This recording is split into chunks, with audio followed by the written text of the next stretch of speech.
Biz Buzz on Marlow FM 97.5. And a very good afternoon and welcome to the Biz Buzz program. This is Dermot Fitzpatrick joining me today, also with my co-presenter, Wisdom to Costa, and looking forward to being with you for the next 90 minutes with some conversations around business issues. Particularly today, we're focusing on tax issues, aspects of tax, and perhaps we're going to cover on pensions and things like inheritance tax. And we're going to be playing some great music in the meantime. Wisdom, good afternoon. Good afternoon, Dermot. Good afternoon, listeners. What have you been doing during the day today? Today, preparing for this show, looking for some great information, some news, a little bit of controversy, and hopefully some tax help, which will help listeners, whether they're businessmen or employees.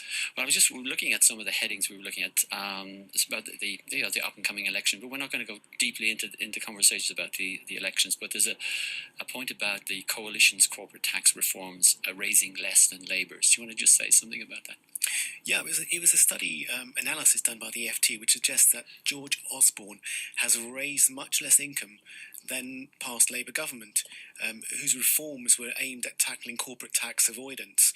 So in their 13 years, it seems that in power, that the counter corporate tax avoidance is projected to raise 10 times more than what is projected to be raised by George Osborne's reforms. The concern is that the issues that he's trying to talk about are corporate tax avoidance. So, but that's been watered down because the easing of laws aimed at stopping companies using tax havens, that's been watered down because of other attractions to business coming to the UK. Ian Young from the Institute of Chartered Accountants in England and Wales, to put it bluntly, seems to be concerned that George Osborne is using political spin to dupe voters. So that's what he's saying. Well, that's not what he said. That's my paraphrase. I think he was much more polite than I was. Yeah, there's always been that aspect of how companies and corporate businesses, can't handle their tax effectively, as they say, and using all the means of the law to pay as little tax as possible. Yeah, absolutely. I mean, if things are in law, you can use them. But a question now, which I suppose many people are facing, is it moral? Is it ethical? Should they be doing that in a time when the country really needs the tax money to help pay for services? And there are a lot of big companies, aren't there? We won't mention any names, but there are a lot of big companies who make a lot of money in this country, but because of their tax circumstances, they don't pay very much tax. Yeah, there are lots of ways they can do that. I mean, how did they do that? Just give me an idea. Well, one way is transfer pricing. So a company, if it's got an operation in a number of different countries, supposing it's got a low cost base in one country, what it can do is transfer goods from one country to another. Mm-hmm. So perhaps the coffee beans, should I say that, are grown in one country. Don't mention the name of a country. And then sent to another country for grinding, and then from that country the ground coffee beans go to another country to be sold. If you imagine that the difference between the cost of growing those beans, buying those beans in country 1, and the cost of selling that cup of coffee in country 3, the difference is the profit. So that profit, well, you can shift which country it's taxed in by setting the price that you pay in country 1. So if country 1 has the lowest tax rate, clearly you want that to make the biggest profit, and maybe the selling price from country 1 to country 2, or country 2 to country 3, results in a loss in the UK, so no tax. So the shareholders, I mean, from a shareholder perspective, that would be sound business practice if you can do that. But I guess if you're in the country, you're living in the country, you're using the facilities of the country, then there's, as you say, there's a moral aspect of tax. I think the consumer would not use the word sound, but perhaps use the word sharp. So it's sharp practice, of course, but legal. And despite the fact that people know about, there are certain companies who have been doing that, they still tend to use them. They don't seem to be their business. There doesn't seem to be a boycott of beverage outlets. Well, there have been over the years, haven't there? Certainly at least one big company has been boycotted. But you're right, maintaining that pressure in your own life, when you've got so much else to deal with, it might be difficult. Yeah, there was a pharmaceutical company I heard that they make the product here. I think you were just explaining what they make the product here, and then they sell it to Switzerland for a small amount of money. Yep. and then they repackage it or something and re-import it back into this country at a huge cost. Yeah, and that's how they make the money. And of course, they don't pay the tax in this country because they've only earned pennies on the product. Yeah, I think what you've just pointed out is perhaps setting in place an artificial step, or what could be regarded as an artificial step. Although I'm sure that the corporates will find ways of justifying it. Well, time for some music. Let's look at what we're going to do here. We're going to play Budapest. Yeah, let's play some Budapest. George Ezra. Yeah, we were talking just during the break there about this guy in Budapest, who is in comparison to people who are just trying to make money and not even wanting to contribute to the upkeep of the countries that they're working and living in. This guy was converting waste matter into saleable products. Have you got that one up? Yes, I have. Yes, this young man called Tom Zaki, and if you're from Hungary, my apologies if I've pronounced that incorrectly, grew up in Hungary and then moved to Canada. So he's really looking to make money whilst helping people.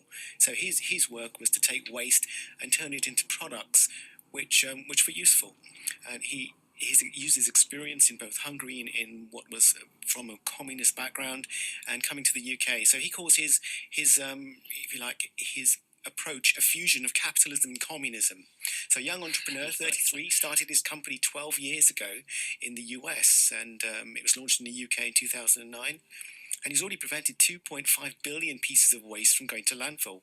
That's pretty amazing.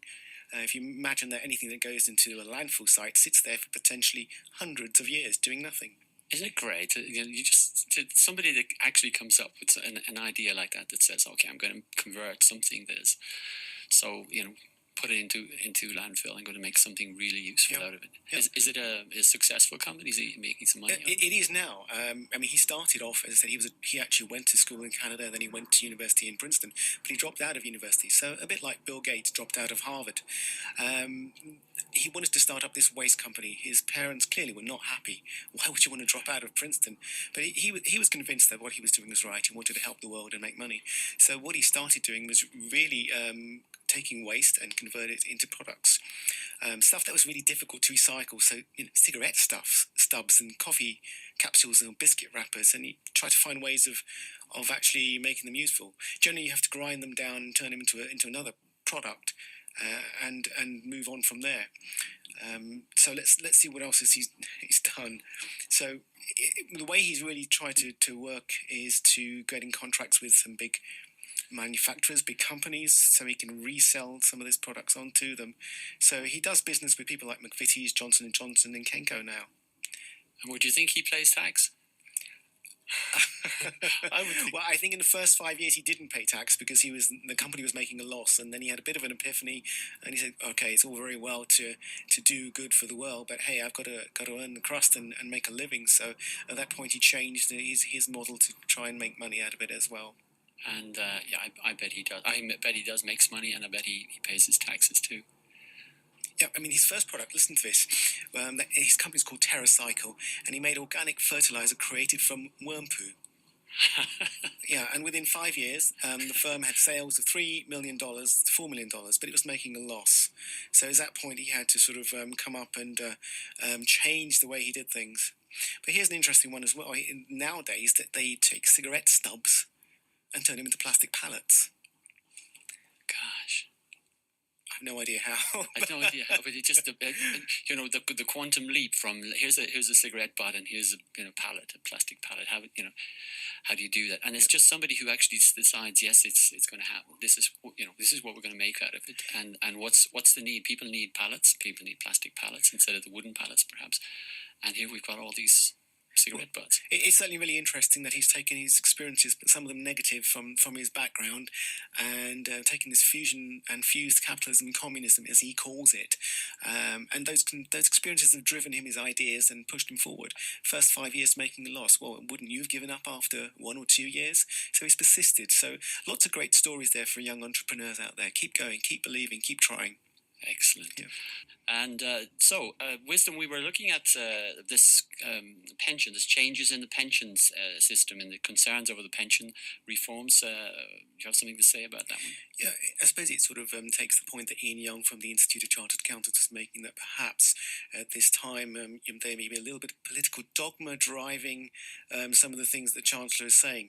So last year, in March last year, the UK Chancellor stunned the pensions industry by promising to end the rules that have in effect herded millions of retirees into irreversible annuity contracts. So you put your money into a pension fund, and it comes towards retirement, and you have to buy basically a contract from the fund which pays you a pension every year. Mm-hmm. Now, the Chancellor said last year, perhaps it was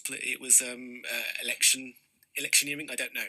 But he said that from April this year, you don't have to do that. If you're 55 or over, I think there's a talk of a Ferrari. You can take your pension, you can cash it in and use some of the money to buy whatever you want. But I suppose pension watchers have noticed signs of alarm and panic in the government. The changes are happening in April, but there's an unexpected announcement by the pension regulators that at the end of January that they're going to bypass the usual process and they're going to rush through some new consumer safeguards for the pension market in time for April. So they're bypassing the normal process and not giving pension companies enough time to put these regulations, which haven't even been published yet, into place. And it gets worse. What could possibly go wrong? Right. And it gets worse because I believe that the government also promised a pensions helpline to help people in this situation deal with the complicated questions. Well, what do you do with your money? What are your personal circumstances? But they've now admitted that helpline won't even be manned by pension experts. Okay. It'll be manned by... They haven't said. Right. But if anybody wants a job out there, give George Osborne a call, perhaps. And how many people will they have manning these? It seems like, well, how does that happen? That something as fundamental as this, as kind of profound as this it changes the whole concept, because people put their money into pension funds and then they get paid out over a period of years so that they'll always have something. Does it stand? Am I wrong in thinking that if people kind of are able to take all of the money out, that Ferraris and things would... Not all of their money out, but certainly a proportion of their money out, a greater proportion of their money, but they don't have to be tied to the same pension company. They can take that money and invest it in a different company to provide this annuity contract, which takes the pot and gives them a guaranteed income for a period of over a number of years. Because it's that annuity that was causing the problem, I think, because sometimes the annuity wasn't actually giving the return. I think you have to live an awful long time in order to get the money back that you paid into it in the first place. I think the concern was that if you were tied to a pension fund that gave you the annuity in the first place, that you saved up with, that they might be able to give you rates which weren't quite market rates. Mm. And of course, nobody's an expert. No, the ordinary person is not an expert in that. So you go to an advisor and you say, help me find the best annuity for this fund. Well, that would be the normal process. I think that this has been hit by a couple of areas. I know the IFAs have now got so many more regulations governing them that they now actually have to charge a fee for every time you go and visit them. And that means that hundreds of thousands of IFAs have just disappeared. And the IFAs that are left... IFA is International Independent Financial Advisor. Yeah. Effectively, because the only people who can afford to pay for them now are people who are wealthier. So ordinary people like you and I, I'm making an assumption about you, Dermot, perhaps incorrectly there, sorry about that. I'm just an ordinary guy, like me. We can't afford to pay the £50, £100, £200 an hour to bring in an IFA. So that pension advice has sort of disappeared for the ordinary person. So perhaps this is why the government, aware that their regulation has had this effect, perhaps this is why the government has said, well, we'll give you a free 45 minutes guidance session with one of our advisors, who won't be qualified. Right. So, worry. It sounds like it's if it's going to be fun. It sounded like a good idea at the time. I wonder why. Let's play some Eurythmics. Why? I don't know why. let's play some Eurythmics, or one of my favourite singers of all time, Annie Lennox, with Why. We were just listening to some of the words on that song, This Boat is Sinking. We were smiling to ourselves here. If you just joined us, this is Dermot Fitzpatrick with you on the Biz Buzz programme, with you until 3:30, together with my co-presenter this afternoon, Wisdom de Costa. And the themes that we've talked about this afternoon have been about corporate tax and we're moving on now to talking about individual tax, of which I know that Wisdom, you have a lot of expertise in. What are the key issues that people should be considering is coming up to end of tax time, tax year? What are the things that people need to be taking into consideration?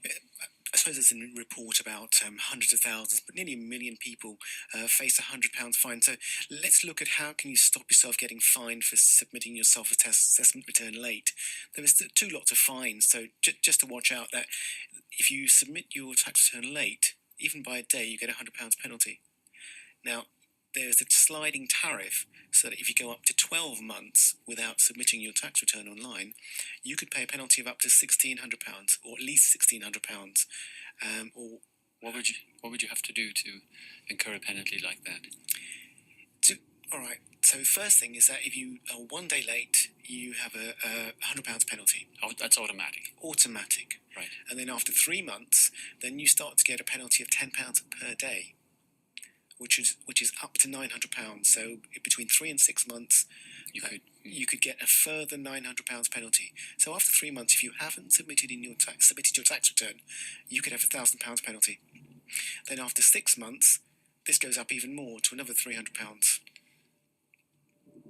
And then, if you're 12 months or more late, actually HMRC will start getting quite serious with you. If they think you're deliberately holding back information, then you could double your tax bill, or have another £300 fine. So these are all cumulative. Gosh. So how can you get around it? Oh, by the way, if it's not just getting your tax return in late, it's also paying late. If you pay late, you have to pay interest, and it's usually up to 5% of the tax due. So what can you do? Well, one way you can do it, here's a useful piece of information, is put in a draft tax return. Submit your tax return, because you can amend it later on once you've got more accurate information. So at least that stops the late filing penalties, which, as I said, could be at least £1,600 or up to £1,600, or 100% of your tax bill. So better to get one in, get it in, even if it's not. And that's certainly what I would recommend my clients, and what I do for my clients. Let's get something in which is more or less right, and then we'll fine-tune it later on. So that's the first thing. So if you've got your tax return in, that's great. But how else can you sort of save money? What sort of things can you claim for which may help you save tax in the future? Well, there are a few things, especially if you're an employee. Don't forget to claim, especially if you're paying tax at 40% or more, claim for your payments to charity. So any donations you make to, for example, your school, or to your fund, or charities like that, where you sign a gift aid declaration. Make a note of that. Take a note of how much you're paying in the tax year for both gift aid donations and also pensions. So I'm not talking about pensions where your employer deducts it from your payroll before he pays it to you. But if, for example, you're paying a certain company in addition to what perhaps your employer takes away from you. So make sure you note on your tax return, or if you don't have a tax return, obviously you can send in a letter to HMRC or use a P87 claim form. So tell them about what you're paying out as a gift aid donation or payments to pension funds. So there are people who are self-employed and need to complete a tax return for their business, for their self-employed business, and there are also people who are in full employment where the tax is deducted at source, but they still can actually save some tax. Is that what we're saying? Absolutely. Here's a big bugbear of mine, which is why I wrote a book about it. It's really to do with the fact that people assume that the payroll system, PAYE, is correct. It just isn't. The PAYE system, the payroll system, is designed to take your money.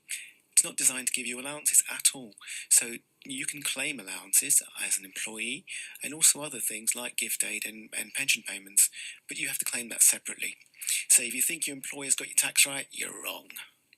So because they only have the tax that is due on the income that they're aware of, and the the tax deductible expenses that they're aware of. But you may have other things yourself, as you say, with charity donations to charity and things like that. Yeah, employers have a tough gig. Not only they have to operate a system which takes withholds tax is the official expression, withholds tax money from their employees, but they have to pay the privilege of another 13% national insurance on top of that, just for the privilege of employing their employees. So lots of sympathy for employers. They can only do what the government tells them to do, but the government doesn't tell them to get the employees' tax right, just to pay them the money as soon as possible. So what can you claim for? Well, I won't mention the book again, but there are lots of things, and at least 21 allowances that you can claim for, and there are for 250 professions who can claim guaranteed allowances for things like workwear, specialist clothing or tools. What else can you do? What about transport? Transport is one of them. If you use your own vehicle on business journeys. So not going to and from work, but going from home to... Yeah. If you happen to have a work where you travel to a client from home and you're using your own car, but it's not a company car. Correct. If you're using your own vehicle, it doesn't have to be a car. It could be a bicycle. It could be a van. It could even be a motorbike. And you can actually claim allowances for that. But you're right. It's not commuting going from your normal home to your normal place of work. It's journeys on business other than to your normal place. And public transport as well, I presume. Yeah, absolutely. If it's for clients. Yeah, absolutely. Yeah. There's lots of things else you can claim for. I mean, one another interesting thing you can do is if you've got interest from lots of different accounts and there are two of you and your partner, and there are joint names, well, why don't you put that in, make sure that the interest proportionally goes to the person who pays the least amount of tax? Or split it 50-50. If it's a joint name, you don't have to take it all yourself. Okay. That's kind of legal, moral. It is legal. I think it's presumed if it's a joint account to be 50-50, unless you can show that it is something else. P11D, what about that? You're going to be taxed if you receive a P11D on whatever's on that P11D. So if, for example, you get paid, if you had to pay for some purchases for your company, say £1,000, and that goes down in your P11D, then HMRC would tax you for that £1,000, even though you paid it in the first place. So make sure you claim that back as an expense, as well as a P11D benefit in kind income. Is it only expenses for charity? I mean, if you work in a youth club, or you're organising something in a community sense, and there's an expense involved. The key is the gift aid. If you're signing something that says it's a gift aid donation, then you can claim it back, and it has a benefit if you're earning tax at 40%, if you're paying tax at 40% or more. Okay. So if you don't sign a gift aid declaration, then so who would you sign you can't that? claim it. Where does a gift aid certification come from? Do you create one yourself, or because if you were doing a community project or something, you're working with young people, you've created a club or something like that, and you're using some of your own money to finance that. Can you sign a gift aid for that? No. Well, it depends. I think is the answer. If you're giving money to a charity, somebody asks you to give them money, then they might ask you to sign a declaration in one of three ways. On the telephone, if you give them money, they'll say, "Can I gift aid? Will you gift aid it?" And that classes as a signature. So children in need or something. Like exactly that. It's £100 to children in need. Yeah, they will ask you, do you want to gift aid it? And even just giving, when you look at the forms when you're giving money, they'll ask you, do you gift aid this, or will you gift aid it? And you put a tick in a tick box.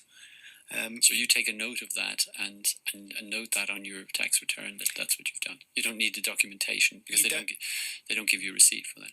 I think for your own sake, you should always, whenever you're claiming any expense, make sure you've got some backup information to justify it. HMRC don't always ask, but sometimes they will ask. And if they do ask and you haven't got any backup, then they may take that back from you. So those are two of the ways. The other way is that when you get a sponsorship form from school, quite often there's a little tick box in the corner that says gift aid, and if you tick it, then you are effectively saying to the school they can claim the tax back or a gift aid tax on that. So you put that down in your form. And of course, for many people, if they give regularly to a charity like Tier Fund or their local church, the church or the charity may actually send them out a form for them to sign and send back. So contributions to your church are also tax deductible. If you've signed the gift aid form. This is the key. That's the key, is some sort of declaration. I wonder how many people actually do that. Yeah, and in terms of, you asked the question that if you are setting up your own charity or you setting up a project, then you can approach HMRC and look to get that club or organisation included under gift aid. In that case, you make the donation to the charity or to your club. The club then goes back to HMRC and says, can we qualify for this? And here are the people who've given us money, and can we have another 25% back from HMRC to fund the charity? And when if I put in, so if I've given £100 and I put that on my taxes as gift aid, what is the tax that I would save on that? Is it the value of it or a percentage of it? It depends. If you're paying tax at 20%, you don't save anything more. And the reason you don't save anything more is that the tax on that actually gets paid to the charity. Right. But if you're paying tax at 40% or more, then it's assumed that if you imagine you paid £100, and that's after deducting tax of £25, that you've paid £125. But you are allowed to have, and it gets complicated here, 40% tax deduction. So the difference is 20% of that. So you get another £25 back, cash in hand, more or less. One of the other topics, have we completed on the personal tax savings and? I think there's some useful tips. Ideas for people to start with. I think we can give them some more ideas in the next few weeks. I certainly, if you don't fill in a self-assessment tax return, you have until the 5th of April to claim expenses for the last 4 years. That's a thing I've often wondered. There was something that I remember, oh gosh, I had an expense and I didn't put it in. Can I put it in the next year? Yeah, you can go back up to 4 years, 4 years. Plus this year, so almost 5 years. But thereafter, the rules stop you from claiming, but they don't stop HMRC from going back even 9, 10, 12 years. So it's a little bit unequal. Yeah. Another topic we were looking at to explore was this about the banking. Yeah.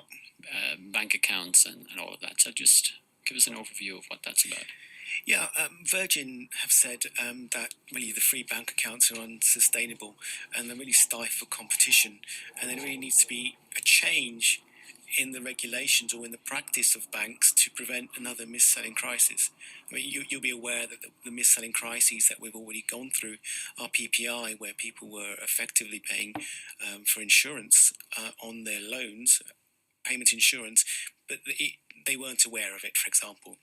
But going on from that, actually, another emerging mis-selling claim, if you like, opportunity is the package bank accounts, where what's that? What's about a package bank account? Yeah, for many of us now, we actually pay a fee every month, 5, 6, 10, £20 a month to our bank.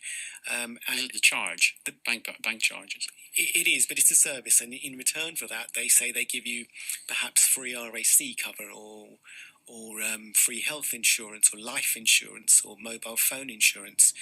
So, and for some people, actually, they have no opportunity but to take that service, the package bank account service, just to get an overdraft. And that seems a little bit inequitable. So you have to pay in addition to your overdraft charges to get the overdraft. So this is the latest sort of mis-selling scandal where people can claim potentially, I think the average compensation for people claiming is about £1,700. There are quite a few companies out there who are actually providing a service, just as they did with PPI, to try and get back your money, or if you've been missold. There are the 100 calls you get a week from people saying, "Don't start me on calls. press 5 and we will help you." Yeah. But that's sort of getting off the subject. So Virgin is saying, look, we have this potential for a mis-selling. And the reason is that PwC, as PricewaterhouseCoopers, the accountants, have suggested that free bank accounts are really unsustainable, that customers should instead be asked to pay a fair price in return for reasonable services. And the reality of our lives is that current accounts really aren't free.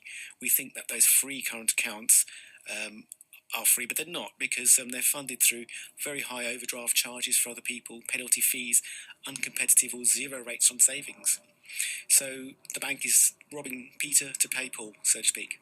Yet we seem to be happy with that. So PwC and Virgin are saying, we've got to stop that. we must have reasonable prices, reasonable charges if you're using services, and equally that means that if you're using an overdraft, you shouldn't get too high penalty charges.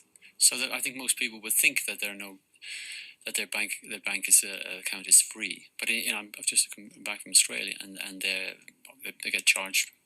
Their bank accounts are not free. Everything is charged for over there.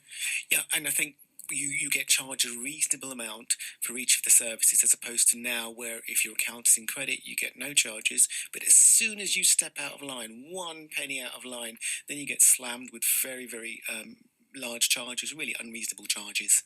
And they're the people who are, like in credit cards, who have a challenge, who have financial challenges, and they step over the line, and then wham, it's a double whammy. It is, yeah. Yeah, the costs and the interest rates multiply. Yeah. So what? And anything else in that? Yeah, I would suggest just watch out for those package bank accounts claims. There are a few companies that sit out there. We can give you some names later on, but not necessarily on air right now. That'll be advertising. And it's great that someone like Richard Branson, he's always good at that. He's actually puts his head above the parapet and says, this isn't working, whether it was the airline industry or media or whatever. He goes for it, doesn't he? Yeah, absolutely. I think he in some ways he's a people's champion, isn't he? He does sort of call it as he sees it, and doesn't go with the flow and let us get easily beguiled. Okay, got something else there? I think on that, no, but there's another interesting story about from which was in the Observer, saying that perhaps we should be thinking about paying more tax.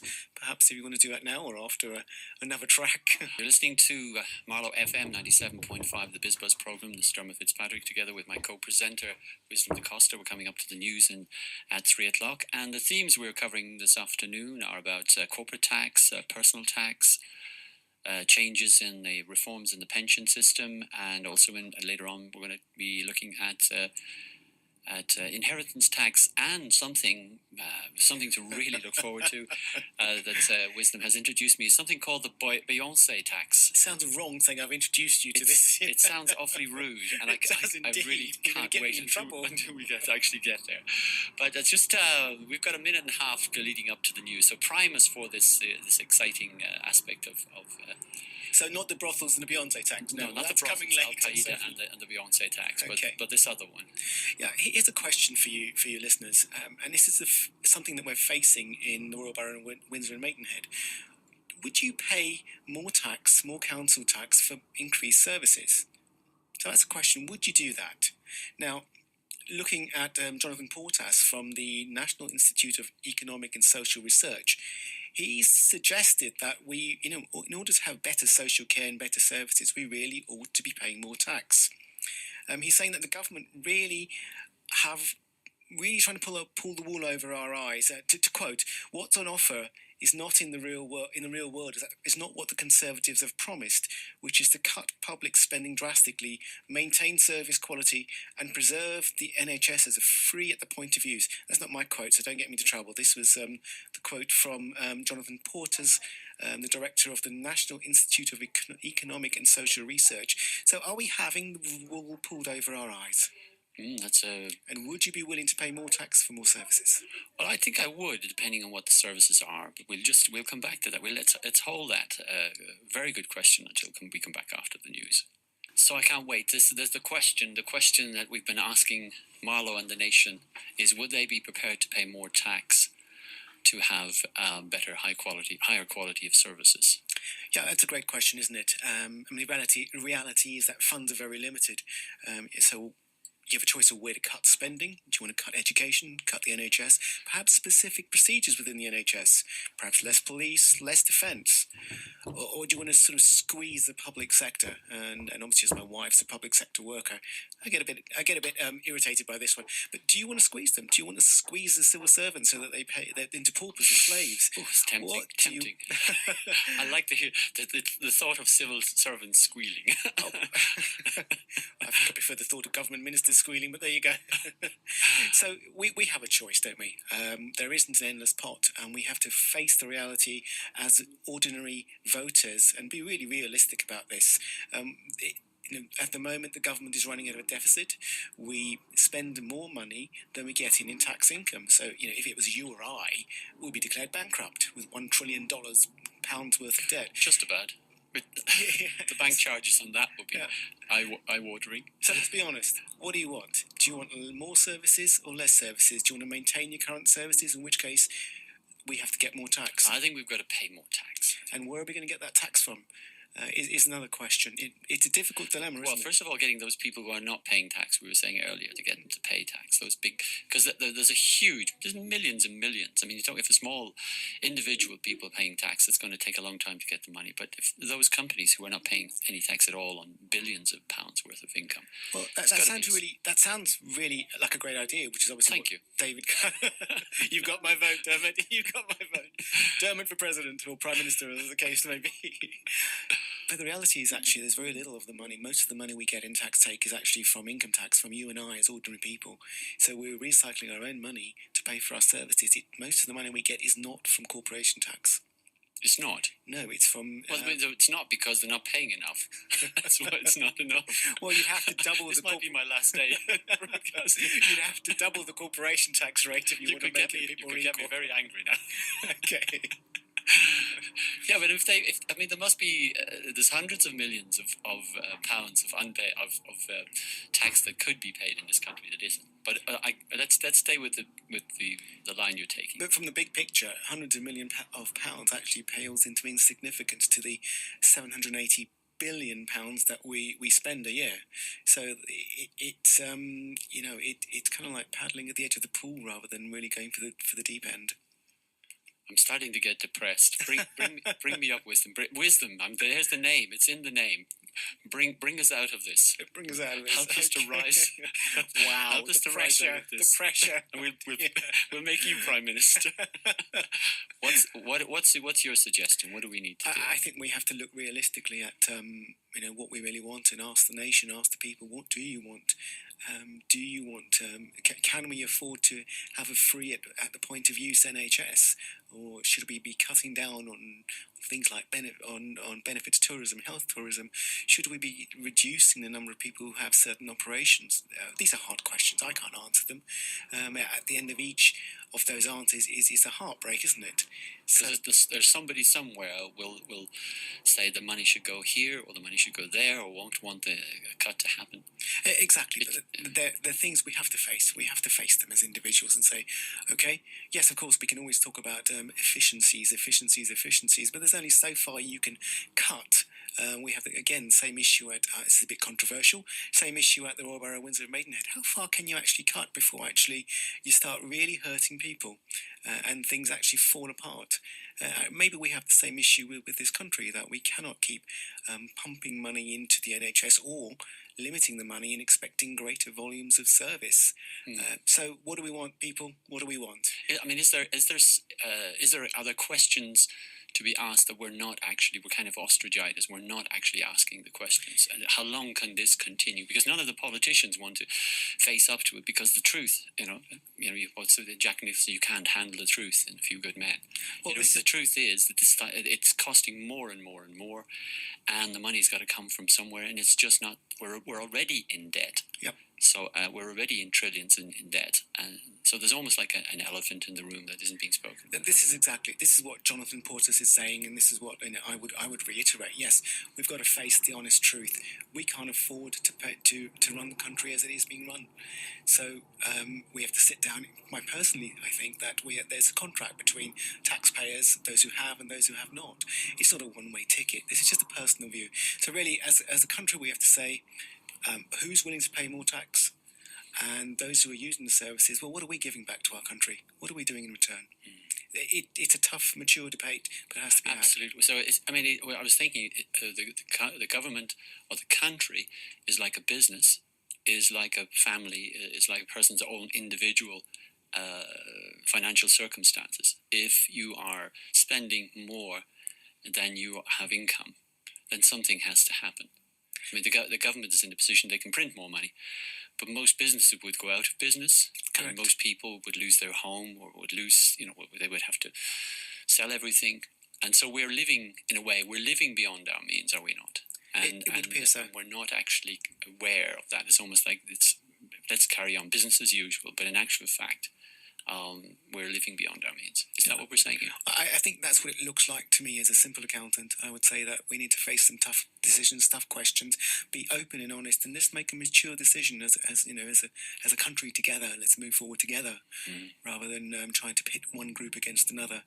This minority group against that one, the rich against the poor. I don't think it works that way. We're one nation. There are some issues that become all-party issues, so that because it's not about this government's time in office, it's for the benefit of the country in the next 20 years. So all parties have to come together and reach some decisions about expenditure on the long term. Yeah, I think so. I think maybe, and this is maybe a controversial thing to say, but I think maybe that this the coalition government, or you may question the results that it's come up with, but they said it could never happen. They said that that this government two parties could never work together for a whole term. Yet it's happened. So maybe we're starting to wise up to a more mature way of doing politics, of running the country. I should say, not politics. I don't like the word politics. Running the country. And seeing as we've mentioned the coalition, we've mentioned Labour, we haven't mentioned, we mention the Green Party, but there is something coming up, and that really intrigues me. It's about drugs, Brussels, Al-Qaeda and the Beyonce tax, the Green Party plans for Britain. But before we do that, we're going to play a track for my wife Carol. For your wife Carol, and this is Life is a Roller Coaster by Ronan Keating. And we've been building up the tension now for this next item. That Wisdom is going to introduce us to. This is something to do with the Green Party, their plans for Britain, and it says here it involves drugs, Brussels, Al-Qaeda, and the Beyonce tax. Enlighten us, Wisdom. This I'm on the edge of my seat here. Right, I'm going to start. I've got the censor button in case this gets a bit too risky. Okay.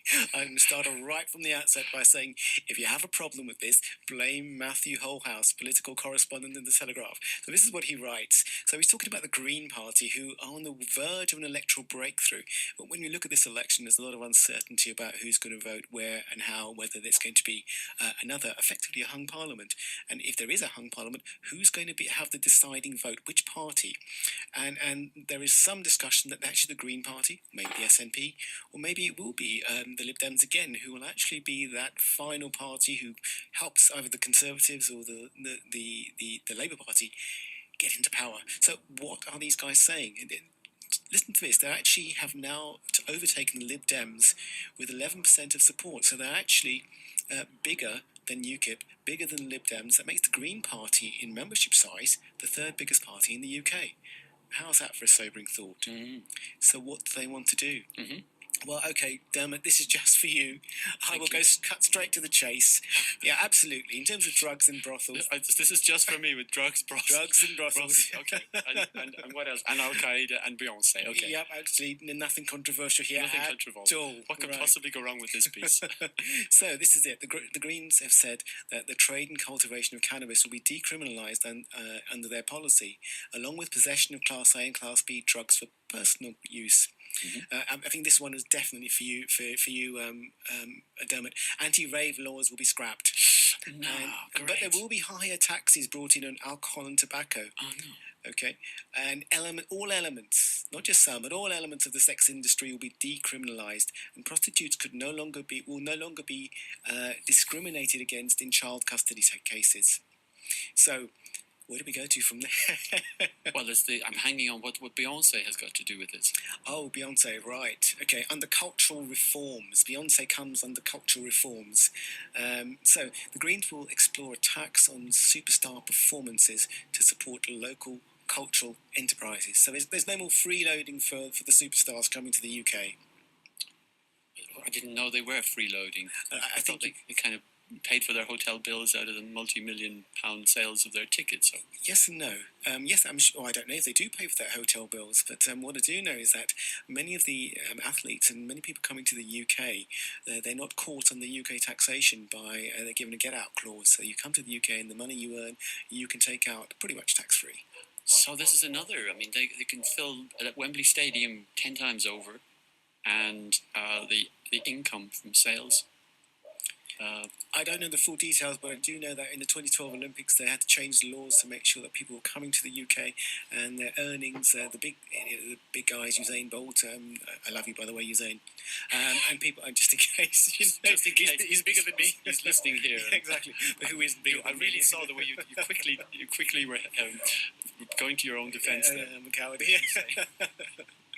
Right, so these sporting stars who earn lots of money in the UK, they will come to the UK, but if they're going to be taxed, they'll say, well, we're not coming to the UK, we'll go to Zurich, we'll go to France or some other race meet or some other sporting event rather than coming to the UK. So to try and encourage them, I think they have special tax breaks. Certainly the sporting stars do, and it looks as if the Greens are implying that musicians do as well.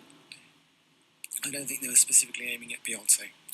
No, it's just kind of, it's a good catchphrase. It's a good title as well. But I think it's interesting that they are lifting the lid of things that we kind of take for granted as being, whatever it is, the sex trade or drugs, and that it has to be the way we have to have it. And there are other countries like Portugal who have taken a more liberal approach to certain things.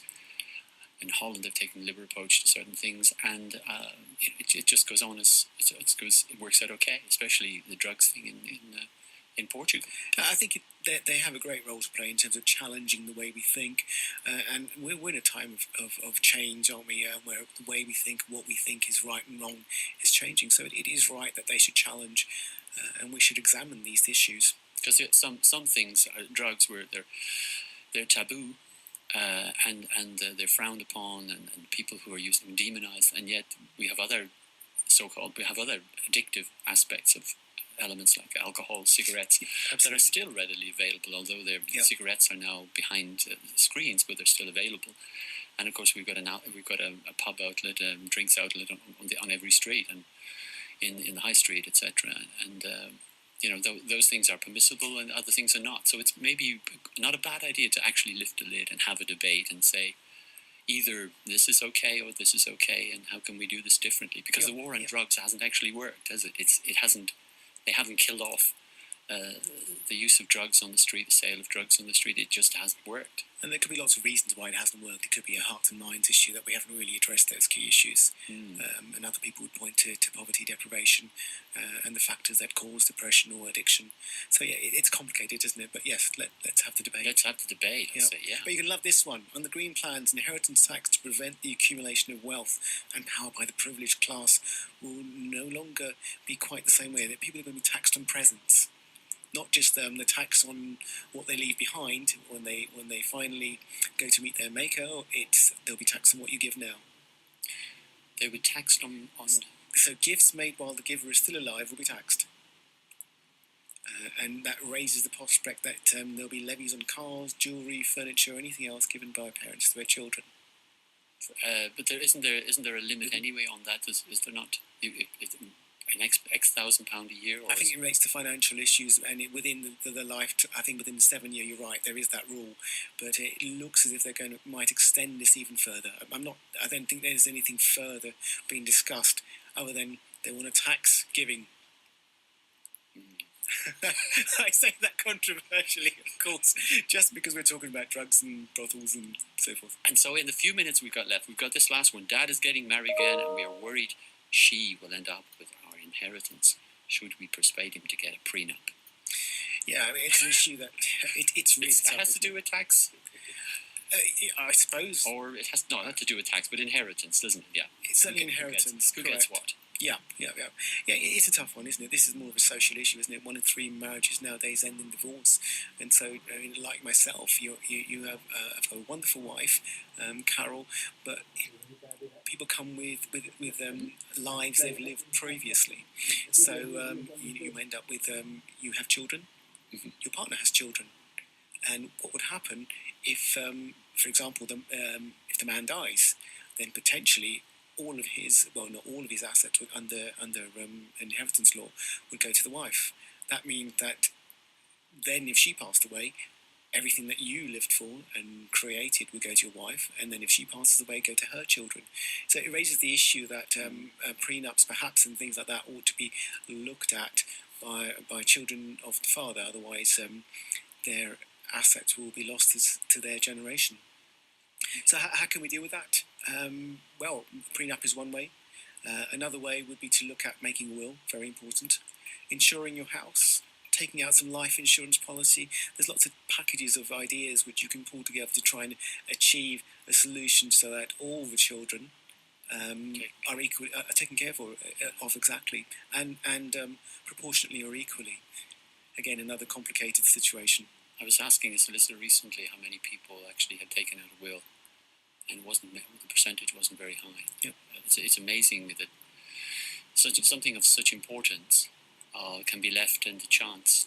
Well, we like to leave those questions, those big questions of death and passing away, don't we? Yeah. Wisdom, we've come to the end of the program. My goodness, it's with a minute to go. It's been a real great pleasure. It's been great to be on It's been again. really fun. And I hope you're going to come back and co-host with me again in 2 weeks' time. Absolutely, it'll be a pleasure. Let's see what we can bring up between now and then that's nice and kind of controversial and interesting, because I think that's the point, is bringing things that are perhaps not spoken about normally and bringing them out and saying, is this something that really we need to shine the light on it. Yeah, let's add value to people. Yeah, thank you. And thank you very much for listening. It's been a great pleasure. This is Dermot Fitzpatrick signing out. Look forward to being back with you again here on Biz Buzz, Marlow FM 97.5 in 2 weeks' time.